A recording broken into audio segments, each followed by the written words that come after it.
ልትሰጠኝ እኮ ነው። ልሰጠው ወስኛለሁ። ጥሩምቤን አምጣ፣ ጥሩምቤን። ወንድሜ ልደቴን ያከብርልኛል። ዛሬ ልትሰጠኝ ነው።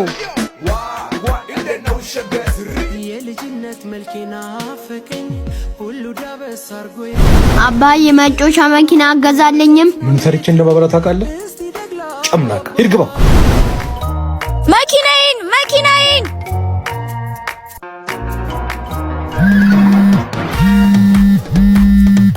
ወይዬ ትንሿ እናትዬ፣ የወንድሜ ልደት ዛሬ ነው። በድፎ ነው በኬክ? አትቀልድ። ቤት ትመጣለህ። ቤተሰቦችህን ማስተዋወቅ። ዱርዬና ዳሞኔን ቤተሰቦችሽ አሜን ብለው የሚቀበሉት ይመስልሻል? ዋናው ፍቅራችን ነው የኔ አባት። አንቺ ንጹህ ልብ ስላለሽ ነው እንደዛ የምታስቢው። ድህነቴን አይደለም ቤተሰቦችሽ፣ እኔ ራሱ አሜን ብዬ አልቀበለው። ታውቃለህ አይደል? አንዳንዴ ደግሞ አፈቅርሻለሁ፣ ግን ደግሞ ድህነቴ ፍቅሬን ያሳጠኛል። እንደዛ አትበል።